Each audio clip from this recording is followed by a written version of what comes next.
हमेशा सुर्खियों में रहने वाले बसंत रथ एक बार फिर सुर्खियों का हिस्सा बन गए हैं।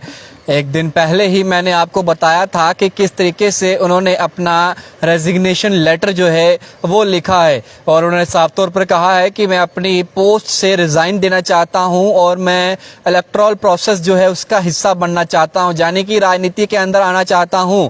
और राजनीति के अंदर अगर मैं आऊँगा तो भारतीय जनता पार्टी वो पार्टी होगी जिस पार्टी का मैं हिस्सा होऊंगा। साथ पर उन्होंने ये भी कहा था कि अगर मुझे मौका मिलेगा तो मैं इलेक्शंस कश्मीर से लड़ूंगा, यानी कि मैं इलेक्शंस जो हैं वो कश्मीर से लड़ना चाहता हूं।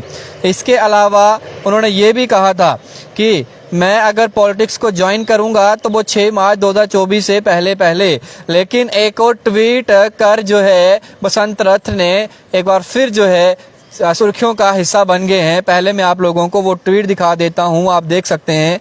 ये 4 घंटे पहले का उनका ट्वीट है जिसमें वो लिख रहे हैं, dear friends, if anything bad happens to my reputation and safety, Dilwag Singh, son of Balveer Singh, the IPS officer who has been the police chief in J&K since 31/10/2018, present day pay scale level 17 will be responsible। यानी कि DGP Dilbag Singh को एक बार फिर जो है उन पर सवाल चिन्ह खड़ा किया है और साफ तौर पर कहा है कि मेरी रेपुटेशन और सेफ्टी जो है उसका अगर कुछ होता है तो one and only Dilbag Singh जो हैं, जो आईपीएस ऑफिसर हैं और पुलिस चीफ हैं जम्मू कश्मीर के अंदर 2018 से, वो ही रिस्पॉन्सिबल होंगे।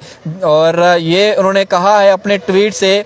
लेकिन ट्वीट करने के बाद एक बार फिर राजनीति गर्मा जाएगी। जिस तरीके से विवाद पहले भी सामने आया था बसंत रथ जी को लेकर, एक बार फिर जो है उन्होंने ट्वीट कर जो है राजनीति को गर्मा दिया है। और एक साथ में उसी के बाद 1 घंटे बाद उन्होंने एक और ट्वीट किया। इस ट्वीट में वो कहते हैं भारतीय जनता पार्टी के हाईकमान से कि उमर अब्दुल्ला के खिलाफ मुझे कंटेस्ट करने का इलेक्शन में जो है वो मौका दें।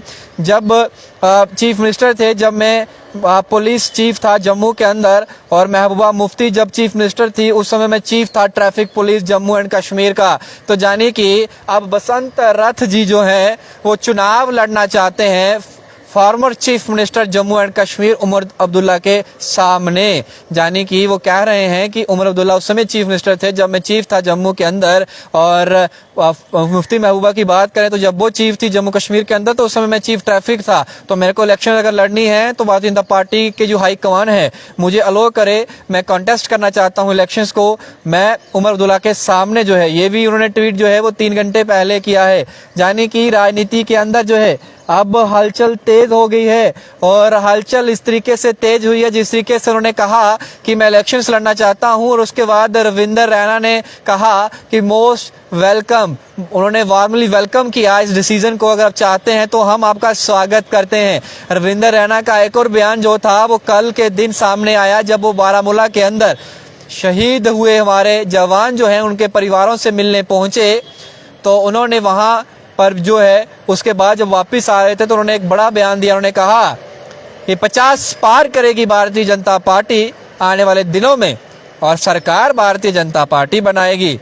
आप बसंत रथ जी भी चाहते हैं कि भारतीय जनता पार्टी के अंदर ही जाएं, हम भी इलेक्टोरल प्रोसेस का हिस्सा बने। क्या वाकई में बसंत रथ जो है वो भारतीय जनता पार्टी के अंदर चुनाव लड़ेंगे? भारतीय जनता पार्टी क्या उन्हें टिकट देगी कश्मीर से चुनाव लड़ने के लिए? क्या भारतीय जनता पार्टी उन्हें उमर अब्दुल्ला के सामने खड़ा करेगी?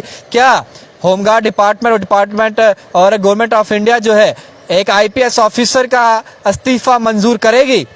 बहुत सारे सवाल हैं, जवाब तो तभी हैं और हल उनका यही है जब भारत सरकार जो है उनका रेजिग्नेशन लेटर जो है उसे एक्सेप्ट करती है और उसके बाद बसंत रथ जो है भारतीय जनता पार्टी को ज्वाइन करते हैं। और ज्वाइन करने के बाद भारतीय जनता पार्टी क्या उन्हें कश्मीर से ही चुनाव लड़ाती है या फिर नहीं लड़ाती है? क्या लगता है? हालांकि एक वीडियो भी वायरल हो रहा है, बसंत रथ जी उसमें किसी बच्चे को बोलते हुए नजर आ रहे हैं कि इलेक्शन में नहीं जाना, चुनाव नहीं लड़ना। ये उनका एक वीडियो भी वायरल हो रहा है, काफ़ी ट्रेंडिंग चल रहा है ट्विटर पर भी और लोग ट्रोल कर रहे हैं उन्हें। आज खुद कह रहे हैं राजनीति का हिस्सा बनना है, लेकिन कल यही राजनीति को कोस रहे थे कि राजनीति के अंदर नहीं जाना है, पढ़ाई लिखाई करो, एक ऑफिसर बनो। बहुत सारी बातें हैं। जब बसंत रथ जी सामने कभी मिलेंगे, रूबरू होंगे तो उनसे बातचीत जरूर करेंगे। लेकिन कार्यशैली जो है वो कैसी रही उनकी, आप लोगों को क्या लगता है? बसंत रथ उमर अब्दुल्ला के सामने चुनाव लड़ेंगे तो क्या जीतेंगे? क्या कांटे की टक्कर दे पाएंगे? अपनी राय कमेंट बॉक्स में जरूर दें। बाकी तो अपडेट्स के लिए बने बाहू एक्सप्रेस पर, इधर के साथ शुभ मिलेंगे बाहू एक्सप्रेस के लिए। जय हिंद।